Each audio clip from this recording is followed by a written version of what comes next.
하나님 말씀은 레위기 2장 1절에서 3절, 구약성경 창세기 출애굽기 레위기 147페이지 레위기서 2장 1절에서 3절 봉독해 드립니다. 누구든지 소재 예물을 여호와께 드리려거든 고운 가루로 예물을 삼아 그 위에 기름을 붓고 또 그 위에 유향을 놓아 아론의 자손 제사장들에게로 가져올 것이요, 제사장은 그 고운 기름 가루 한 줌과 그 모든 유향을 취하여 기념물로 단위에 불사를 지니 이는 화제라, 여호와께 향기로운 냄새니라. 그 소재물에 남은 것은 아론과 그 자손에게 돌릴지니 이는 여호와의 화제 중에서 지극히 거룩한 것이니라. 아멘. 찬송 한정하겠습니다. 복음성가 34장 37장 복음성가 37장이 되겠습니다. 영광의 나라.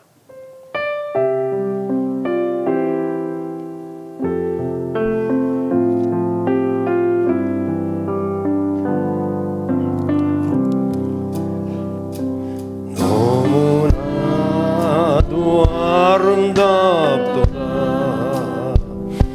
주님 계신 영광의 나라.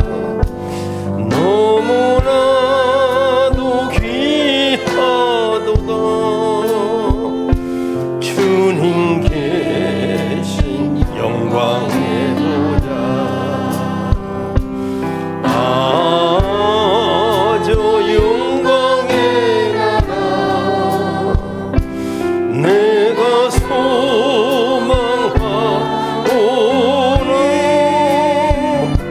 죄가 지면 갈 수 없어 주님 계신 영광의 나라.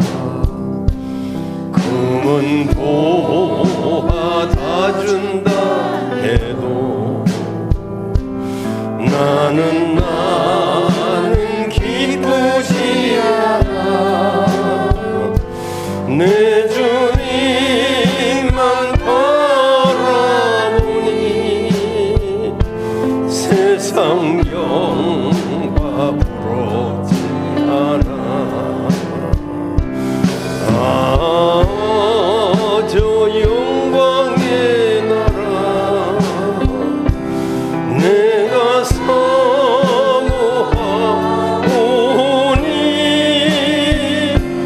거듭난 자 할 수 있어 주님 계신 영광의 나라. 사랑하는 형제들이여 기름 등불 준비합시다. 주님 나라 곧 이말이니 깨어 있어 기도합시다. 저 영광의 나라 나를 기다려오니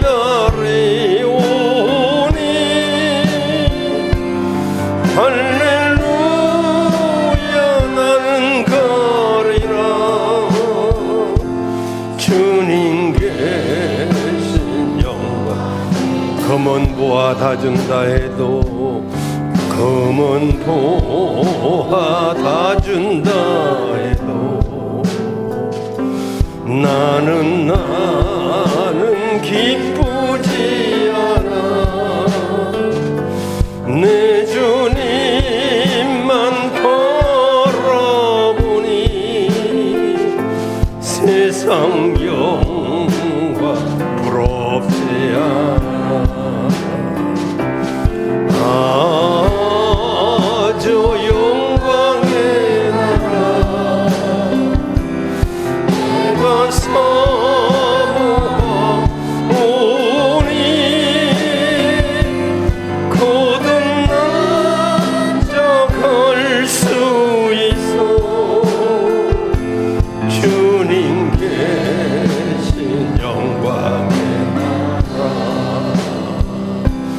사랑하는 형제들이여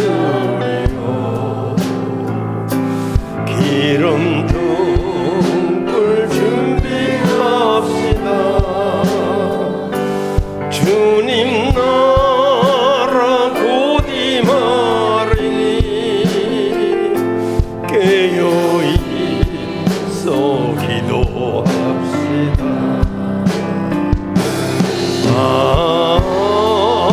저 영광의 나라 나를 기다리오니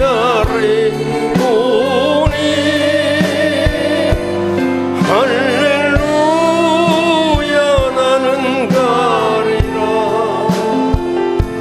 주님 계신 영광의 나라.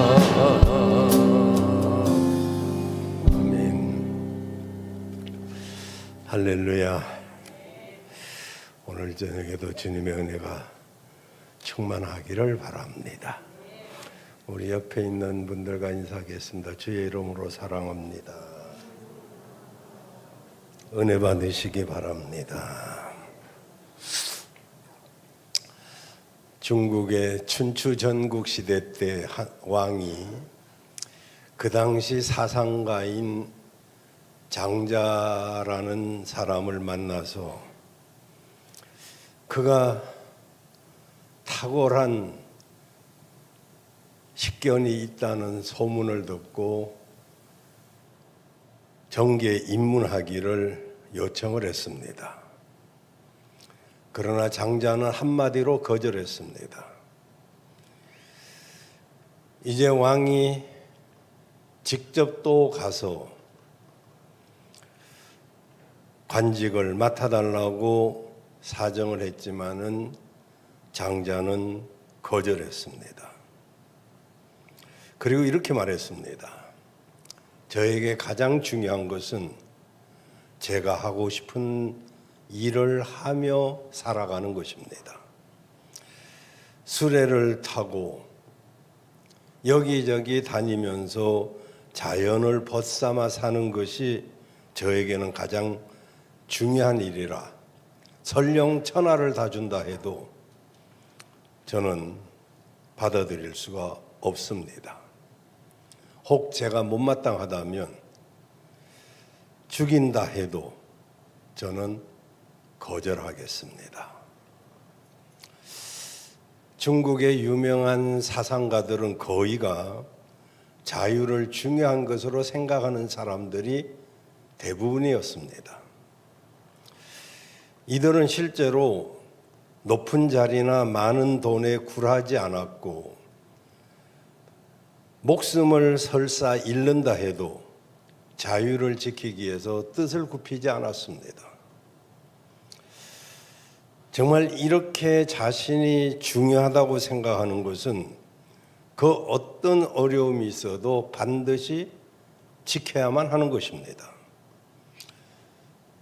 그것은 신앙에 있어서도 마찬가지입니다. 하나님은 나를 잃을 수 없기 때문에 당신께서 친히 육신의 몸을 입으시고 이 땅에 오셔서 죽음으로 우리를 구원해 주셨습니다.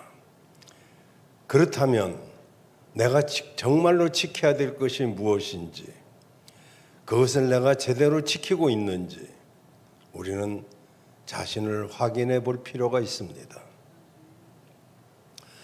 오늘 저는 이스라엘 사람들이 지켜야 될 제사 5가지 중에서 번제, 소제, 화목제, 속죄제, 속건제, 이 5가지 제사 중에서 두 번째 소제에 관해서 말씀을 드리려고 합니다.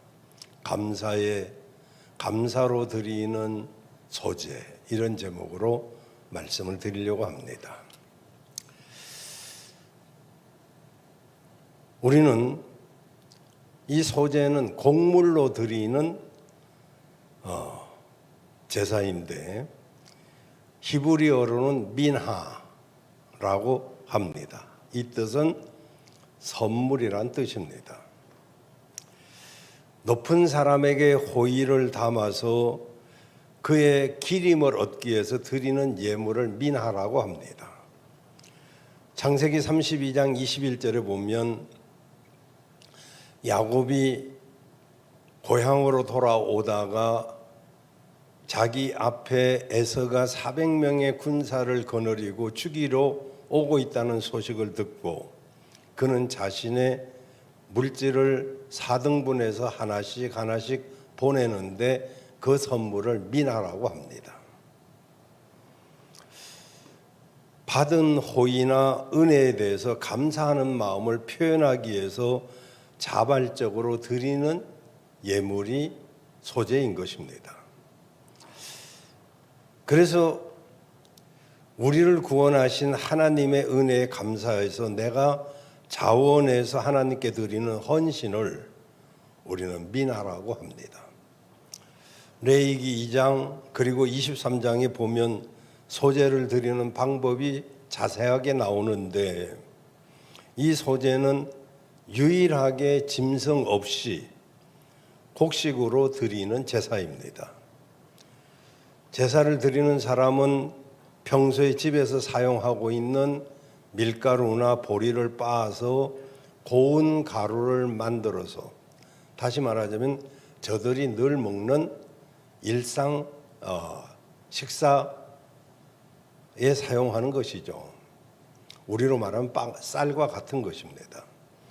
그래서 이 밀가루나 보리를 곱게 빻아가지고 밀이나 보리를, 그래서 그것을 제단에 드리는, 마치 구워서 빵의 형태로 드리는 그런 것입니다. 그래서 소재를 드릴 때는 이 소재만 달랑 드리는 것이 아니라 거기에 소금과 유황을 함께 드려야 하고 누룩이나 꿀은 드려서는 절대로 안 됩니다.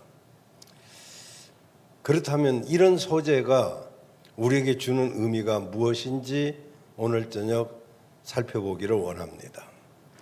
첫째 소재는 우리 모두가 주님께 드려야 할 것이 있음을 말해주고 있습니다.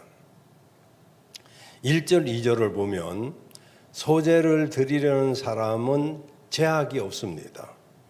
1절 표현한 대로 누구든지입니다. 누구든지 드릴 수 있어요. 누구든지라는 말은 누구나 드려야 한다는 의미입니다. 그래서 사람들이 늘 음식으로 먹던 밀가루나 보리가루를 곱게 빻아서 하나님께 드렸습니다. 이것은 에스겔서 46장 7절에 이렇게 말씀하고 있는데, 소재를 준비하되 숫송아지에게는 밀가루 한 에바요, 순양에게도 밀가루 한 에바요, 모든 어린 양에는 그 힘대로 할 것이요, 밀가루 한 에바는 기름 한 흰씩이며. 여기 보니까 소재를 드릴 때 밀가루로 드리라고 말씀하고 있습니다. 이건 당시 이스라엘 사람들이 주식으로 먹는 말하자면은 주식이죠. 이제 뭐 채소와 과일 곁들여서 먹기도 하고 또 고기와 곁들여서 먹기도 합니다.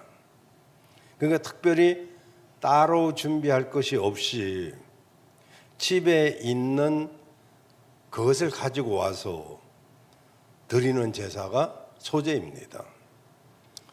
번제나 소제는 다 자원해서 성막에 본인이 직접 나와서 드리는 자원제입니다. 이제 화목제는 의무지요. 또 속건제는 의무지요. 속죄제도 의무지요. 그러나 이 소제는 자원제입니다. 자기가 자원해서 드리는 것인데, 속죄제는 하나님께 죄를 지은 것을 회개할 때 곁들여 드리는 제사이고, 속건제는 사람에게 잘못했을 때 그것을 푸는 방법으로 드리는 것이 속건제입니다.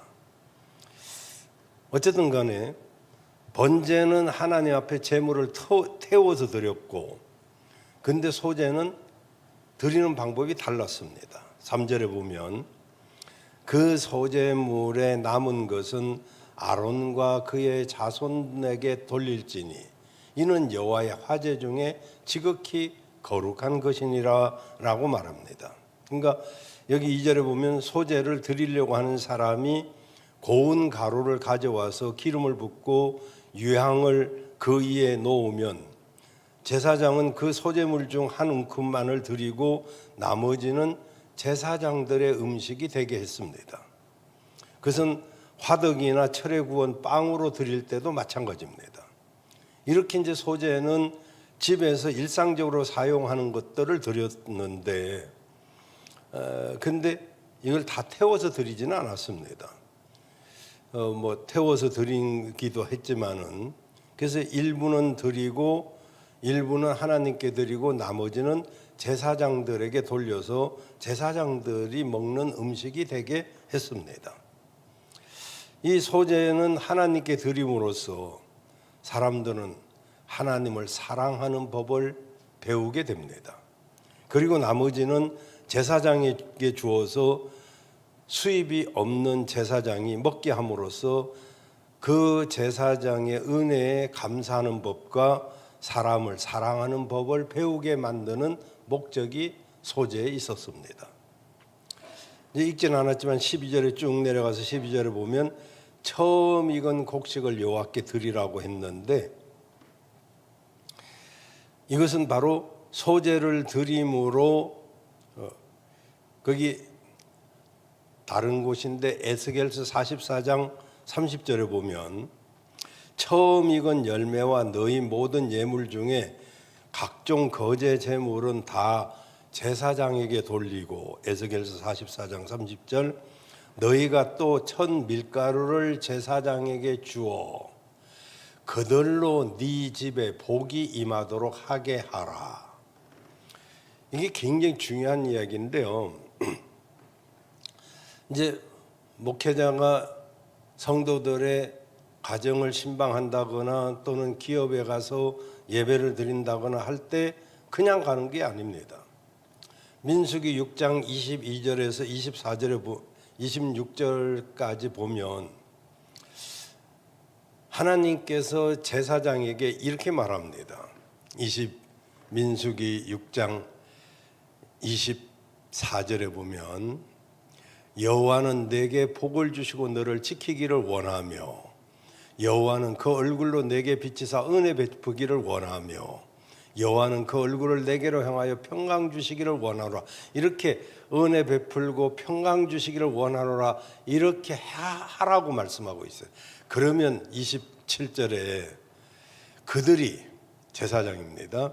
이같이 내 이름으로 이스라엘 자손에게 축복할지니 내가 그들에게 복을 주리라.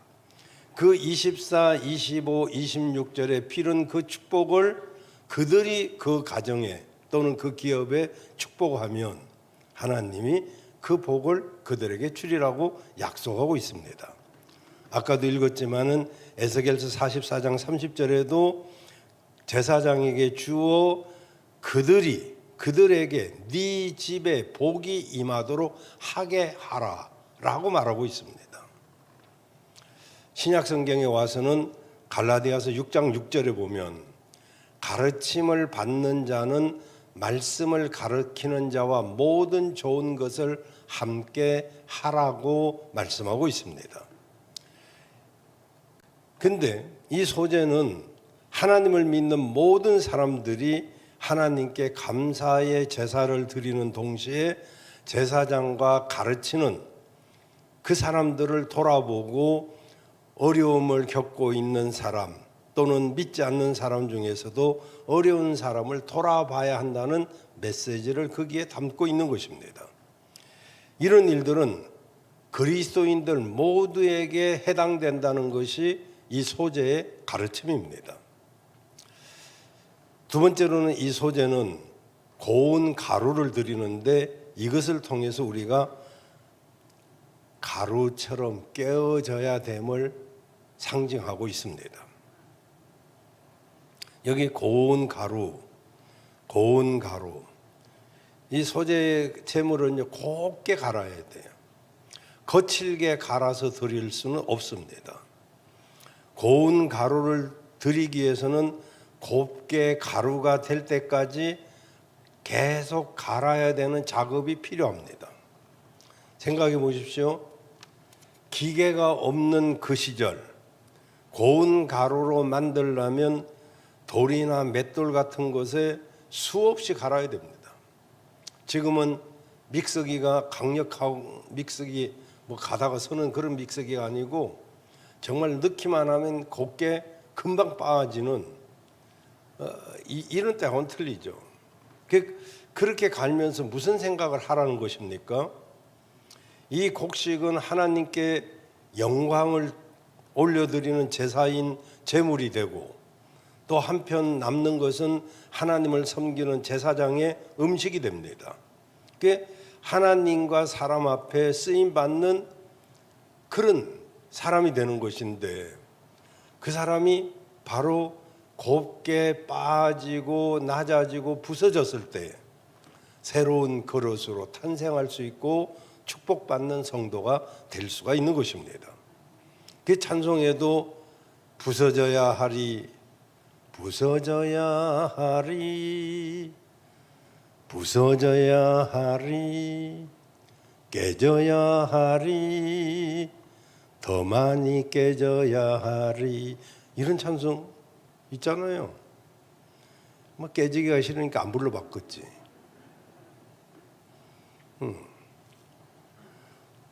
나도 잘 못해가지고 내가 못 부르겠어요.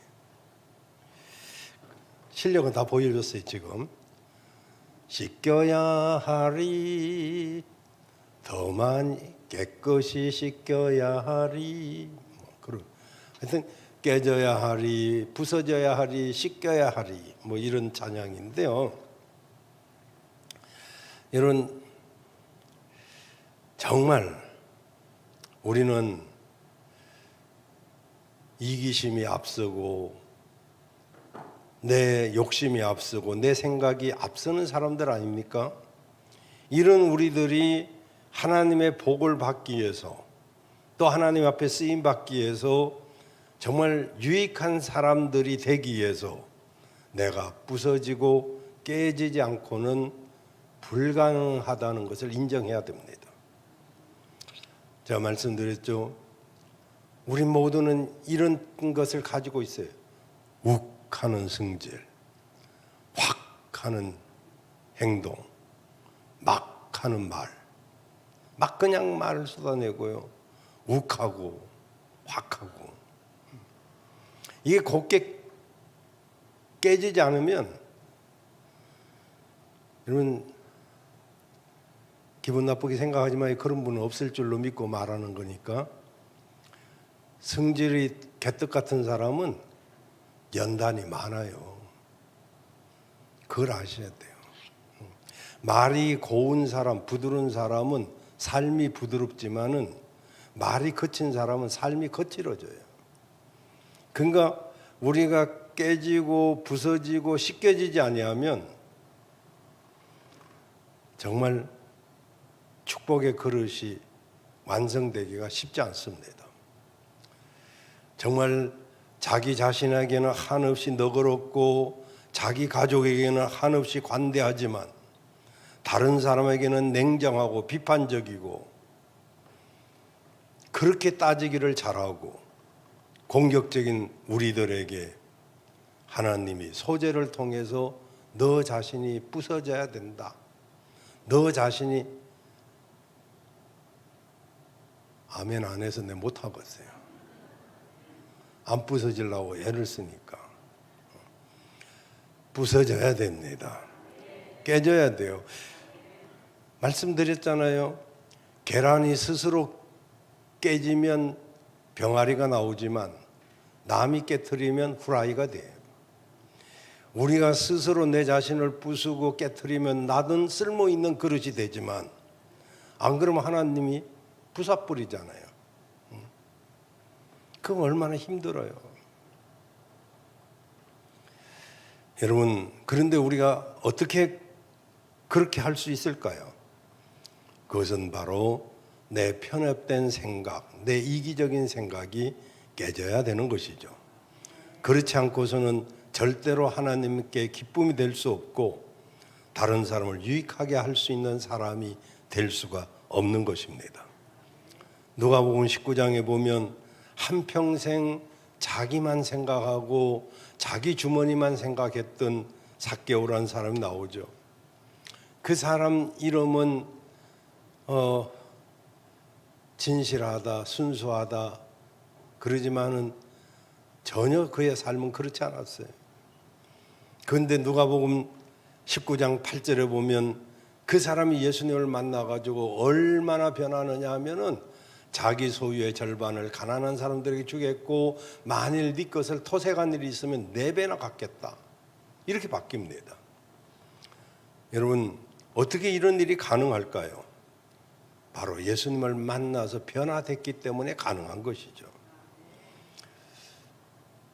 자아가 깨지고 욕심이 부서지고 주님이 그 마음에 들어오시면 새로운 모습으로 변화가 될 줄로 믿습니다. 지금도 마찬가지입니다. 부족하지만 정말 어려운 사람들이 뭔가를 저렇게 하려고 하는 거 보면 왜 그리 또 어려운 사람들이 감동을 받는지 보면 정말 우리 부목사님하고도 전도사님하고도 말하지만 왜 어려운 사람들이 꼭 뭘 하려고 하는가 그런 생각이 들 때가 참 많이 있어요. 여러분 소재는 바로 그런 마음을 갖게 하는 제사입니다. 내가 먼저 깨져서 하나님께 감사하고 다른 사람에게 관용하고 그리고 사랑의 마음을 갖게 하는 그런 제사가 바로 소재인 것이죠. 우리도 소재를 통해서 내 자신이 그런 사람이 되기를 바랍니다. 마지막 세 번째로 소재의 제물에는 넣어야 될 것이 있고 빼야 될 것이 있어요. 1절에 보면 뭐라고 말하냐면 여기 이렇게 말합니다. 기름을 붓고 그의 유향을 놓아. 그게 기름과 유향을 넣으라고 말하고 있습니다. 왜 넣으라는 것일까요? 번제는 죄를 회개하는 제사라고 한다면 소제는 회개한 믿음의 자녀들이 이제는 은혜를 받아야 산다라고 고백하는 제사입니다. 그래서 이제 소제를 드릴 때 무엇을 첨가하느냐면 기름을 첨가하는데 이 기름은 성령의 기름 부으심을 상징하는 것입니다. 여러분 우리도 예배를 드릴 때 성령의 기름 부으심이 있어야 될 줄로 믿습니다. 성령 받아야 능력 있는 신자가 될 수 있고 성령 받아야 은혜가 임하고 성령 받아야 기쁨이 임하는 거예요. 우리가 예배 시간마다 제일 노력해야 될 게 뭐냐 하면은 이 기름 부으심. 정말 성령의 기름 부으심이 있어야 내가 기쁨이 있고 내게 능력이 생기고 내가 어떤 환경이든지 이길 수도 있고 그리고 하나님의 축복받을 그릇도 될 수 있고 그래서 이 기름은 반드시 여기 첨가가 되어야 됩니다. 또 하나는 유향입니다. 유향은 이제 화제로 드릴 때 태울 때 향기로운 냄새가 나기 때문에 바로 그 소재를 드리면서 유향을 첨가할 때 나도 이렇게 향기로운 삶을 살겠다는 다짐을 하게 만드는 제사법입니다. 그래서 이제 우리도 그리스도의 향기로 살겠다는 다짐을 해야 돼요.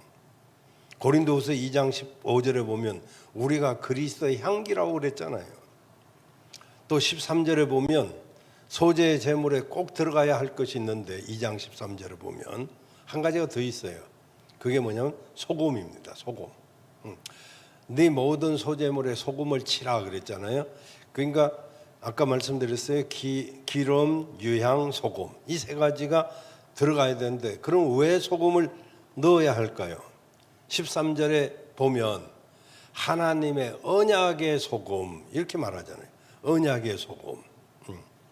소금은 언약을 상징합니다. 민수기 18장 19절에도 소금 언약의 말씀이 나와요. 따라서 제물에 소금을 넣으라는 것은 하나님과 내가 맺은 약속이 절대로 하나님이 그것을 버리지 않고 지키겠다는 거예요. 여러분, 하나님이 약속하시면 반드시 지켜주실 줄로 믿습니다. 그 우리 소금 언약을 가지고 하나님 옆에 내세워야 돼요. 약속 못 붙잡고 앞만 그려봐야 안 이루어지잖아요. 소금이 있어야 돼. 소금 언약. 그래서 여기 제물에 소금이 있다는 것은 하나님이 너에게 약속한 거 내가 잊어버리지 않고 절대로 지켜주겠다, 이런 뜻입니다. 그래서 이 소금은 나와 하나님 사이의 언약을 정말 꼭 지키겠다는 그런 뜻입니다. 이렇게 소금과 기름과 유황은 넣어야 되지만 넣지 말아야 될 게 11절에 나와요. 2장 11절에 보면 뭐가 나오냐 하면은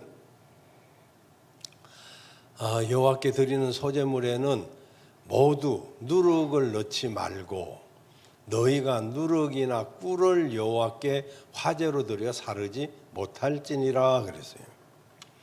이런 누룩이 빵 만드는 데는 최고 아닙니까? 꿀이 또 몸에 얼마나 좋은 거예요.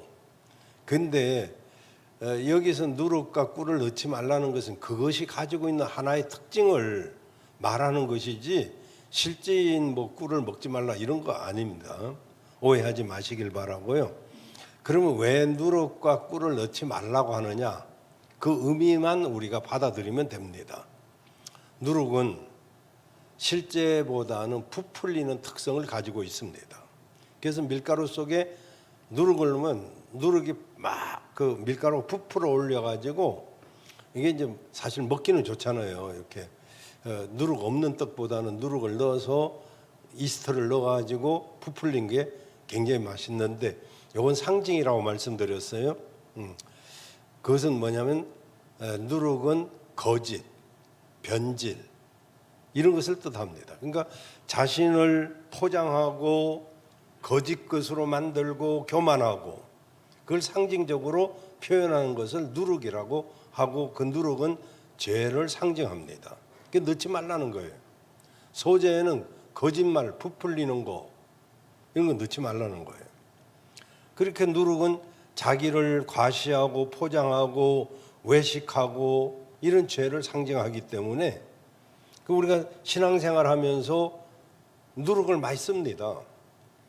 하나님 앞에 자기 의를 드러내려고 하고 가면을 쓰고 안 그런 척하고 뭐 잘하는 척하고 사실 하나님 앞에서는요 가면 쓸 일이 없잖아요. 있는 모습 그대로 하나님 앞에 다 보여드리고 정말 하나님의 은혜를 사모하고 그래야 되는데 나도 모르게 우리가 누룩을 집어넣거든요. 또 하나는 넣지 말아야 될 게 꿀입니다. 꿀은 사실 몸에도 좋고요. 먹어야 되지요. 그러나 상징이라고 말씀드렸습니다. 이 꿀은 달콤하지만 딱 한 가지 결점이 있어요. 그게 뭐냐면 불에 약합니다. 불에 견디지 못해요. 특히 꿀은 불에 약해서 금방 타는데 그때 아주 안 좋은 냄새가 막 풍깁니다. 탈 때 향기가 나는 유향과는 전혀 다릅니다. 이렇게 평소에는 꿀같이 달콤하고 친절하지만 시험을 당하게 되면 이 사람은 좋지 않은 냄새를 확 풍깁니다. 이런 사람이 되지 말라는 거예요. 꿀을 넣지 말라는 거예요. 이 사람 이야기는 한번 여러분에게 했는데 이 사람 누구냐 하면은 아버지가 돈 때문에 노동자한테 맞아 죽는 모습을 본 10대 소년입니다. 그는 그 아버지가 돈 때문에 노동자들에 의해서 죽는 그 모습을 보고 굉장한 충격을 받았고 청년이 되어서 돈 때문에 고통받지 않는 이상향을 주장하는 공산주의에 매료되었습니다. 공산주의 얼마나 좋아요? 정말 똑같이 잘 살자. 못 사는 사람 없게 하자. 그 이론이 얼마나 좋아요. 근데 실제는 그게 아니잖아요. 자주 말씀드렸습니다마는 공산주의의 맹점이 뭡니까? 밥 한 그릇이면 충분히 만족하는 사람도 있지만 한 그릇 가지고는 모자라는 사람도 있어요. 두 그릇 먹어야 될 사람도 있고 반 공기만 먹어도 충분한 사람이 있어요. 그런데 똑같이 한 공기를 준다. 그러면 반 공기 먹어도 될 사람은 뭐 만족하겠죠. 그러나 두 공기 먹어야 될 사람은 거기에 불평이 생기겠죠. 그런데 이게 또 모든 계층이 공평하면 몰라도 또 공산당원만 특혜를 누리고 그 당원이 아닌 사람에게는 그게 또 혜택이 안 되니까 이렇게 문제가 되죠. 어쨌든 간에 이론은 굉장히 좋습니다. 그래서 이 청년이 공산주의 운동에 빠져가지고 혁명에 가담을 해가지고 체포되어가지고 사형 선고를 받았어요. 사형수들이 수감하는 감옥에 가는 기차를 타고 가는 동안 일반 승객들하고 같이 이렇게 타는 기차였기 때문에 그 칸은 이제 죄수들이 타긴 탔지만은 일반 사람들도 조금씩 왔다 갔다 하는 그런 열차 안에 있게 되었는데 한 여인이 지나가는 죄수들에게 작은 책을 하나씩 나눠주고 내렸습니다. 이 청년은 그 책을 몰래 주머니에 넣어가지고 감옥에 가지고 들어갔습니다. 조그마한 소책자 성경이었어요. 이 청년은 감옥에서 뭐 할 일이 뭐 있어요. 이제 사형 당할 날만 기다리고 있는데 그 책을 읽고 또 읽고 또 읽었어요. 그런데 히브리서 4장 12절 말씀처럼 하나님의 말씀은 살았고 운동력이 있어 좌우의 날에서는 어떤 것보다도 예리하여 혼과 영과 및 관절과 골수를 찔러 쪼개기까지 한다고 했습니다. 하나님 말씀 살아 있습니다. 이 청년이 거기서 깨져버린 거예요. 부서져 버린 거예요. 그래서 거기서 예수님을 믿게 되고 이 청년이 그 책을 통해서 받은 은혜들을 소설로 지었는데 이 책들이 놀라운 작품성을 인정받아가지고 한번 이야기했죠. 이 청년이 사형 직전에 있을 때 대통령의 특사로 인해서 사형 받으려고 하는 그 순간 약 5분만 늦어서도 사형에 이슬이 되었을 때인데 사형장에. 근데 이 사람은 놀랍게 기적적으로 5분 전에 특사로 풀려나가지고 러시아의 톨스토이와 함께 대문호로 인정을 받는 말하자면 토스토예프스키라고 하는 이 청년입니다. 이 청년은 성경에 대해서 그렇게 말했습니다. 그리스도가 진리가 아니라고 누가 말한다 해도 또 분명하게 증거를 보인다 할지라도 보일 수도 없지만은 나는 진리보다 그리스도 주 예수와 함께하는 삶을 선택하리라.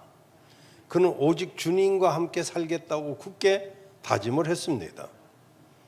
불같은 시험 속에서도 오히려 이 청년은 좋은 향기를 드러내는 사람이 되었죠.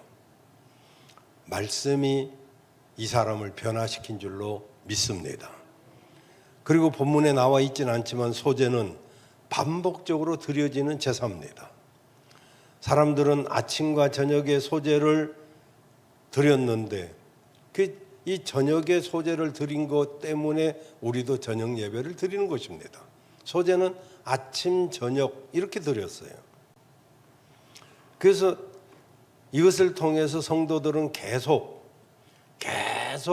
변화, 계속 은혜, 계속 감사 이걸 잊지 말라고 이렇게 계속적으로 소제를 드린 것입니다. 여러분 사람은요 망각의 동물이라고 하잖아요. 그래서 잊지 말아야 될 것을 금방 잊어버립니다. 잊어야 될 것은 안 잊어버리고 잊지 말아야 될 것은 곧잘 잊어버려요. 그래서 소제는 누구나 드리는 일상적인 제사인데 소제 안에는 하나님을 사랑하고 주의 종을 사랑하고 이웃을 사랑하라고 하는 그 메시지가 그 안에 들어있는 거예요. 이 세 가지를 할 때 우리가 말씀의 은혜도 되고 예배의 은혜를 받게 되고 정말 내가 하나님 앞에 귀하게 쓰임받기도 하고 축복의 그릇이 되는 줄로 믿습니다. 우리는 오늘 저녁 이 소제를 드릴 때 여러분 이 소제를 통해서 매일매일 결단하고 다짐해야 될 줄로 믿습니다. 무슨 결단입니까? 감사하며 나는 살리라. 하나님의 은혜를 기억하며 살리라. 헌신하며 살리라. 이게 소제의 의미라니까요. 소제의 의미가 뭐라고요? 감사하며 살겠다는 다짐입니다. 그리고 하나님의 은혜를 기억하며 살겠다는 다짐입니다. 그리고 하나님께 헌신하며 살겠다는 다짐인 것입니다. 오늘 저녁에도 우리는 예배를 드립니다. 저녁 소제를 드리고 있습니다. 이 저녁 소제를 통해서 앞으로도 하나님의 은혜가 있어야 나는 살 수 있다라고 고백하면서 하나님의 은혜를 기억하는 여러분들 되시기를 바랍니다.